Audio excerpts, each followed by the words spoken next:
লাখো মানুষের জনসমুদ্র, শোকে স্তব্ধ একটি রাজধানী, আর একই সঙ্গে প্রতিশোধের দাবিতে উত্তাল জনতা। তেহরানে আয়াতুল্লাহ আলী খামেনির শেষ বিদায়ের এই দৃশ্য শুধু একটি জানাজার খবর নয়, এটি মধ্যপ্রাচ্যের চলমান সংঘাতের এমন একটি মুহূর্ত যার প্রভাব ইরানের রাজনীতি, আঞ্চলিক নিরাপত্তা এবং আন্তর্জাতিক সম্পর্ক সব ক্ষেত্রেই অনুভূত হতে পারে। কিন্তু প্রশ্ন হলো, কেন এই জানাজা এত গুরুত্বপূর্ণ? কেন লাখো মানুষ রাস্তায় নেমেছে?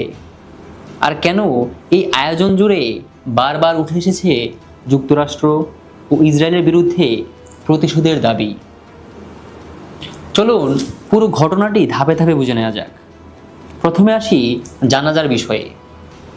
তেহরানের গ্র্যান্ড মুসল্লায় অনুষ্ঠিত জানাজার নামাজে অংশ নেন ইরানের শীর্ষ রাজনৈতিক, সামরিক ও ধর্মীয় নেতারা। পাশাপাশি সাধারণ মানুষের উপস্থিতিও ছিল নজিরবিহীন। ইরানের রাষ্ট্রীয় বার্তা সংস্থা IRN এর তথ্য অনুযায়ী দেশের অন্যতম শীর্ষ ধর্মীয় ব্যক্তিত্ব আয়াতুল্লাহ জাফর সুবহানি খামেনি এবং তার পরিবারের 4 সদস্যের জানাজার নামাজে ইমামতি করেন। তবে এই জানাজা কেবল একজন নেতার বিদায় ছিল না, একটি পরিবারেরও শেষ বিদায় ছিল এটি।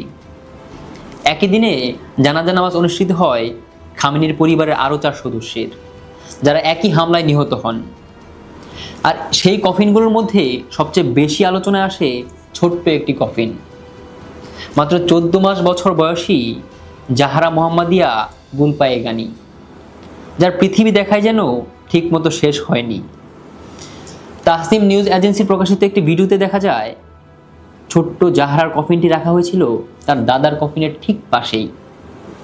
একই হামলায় নিহত হন জাহরার মা এবং খামেনির কন্যা বুশরা খামেনিও। শোকের এই পরিবেশ ধীরে ধীরে রূপ নেয় ক্ষোভে। হাজারো মানুষের কণ্ঠে একসঙ্গে ধ্বনিত হতে থাকে, আমেরিকা ধ্বংস হোক, ইসরায়েল ধ্বংস হোক।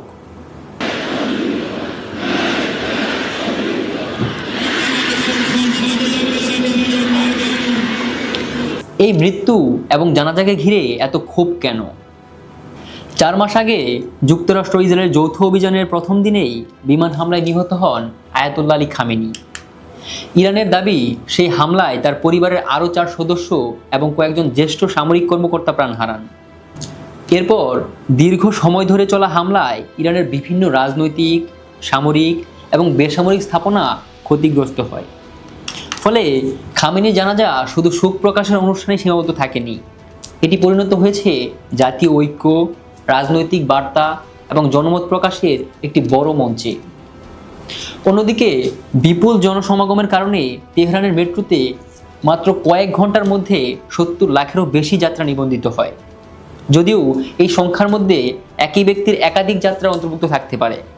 সব মিলিয়ে এই শেষ বিদায় শুধু একজন নেতার দাফন নয়, এটি এমন একটি ঘটনা যা ইরানের অভ্যন্তরীণ রাজনীতি, নতুন নেতৃত্বের প্রশ্ন এবং মধ্যপ্রাচ্যে ভবিষ্যৎ নিরাপত্তা পরিস্থিতি নিয়েও নতুন করে আলোচনা জন্ম দিয়েছে।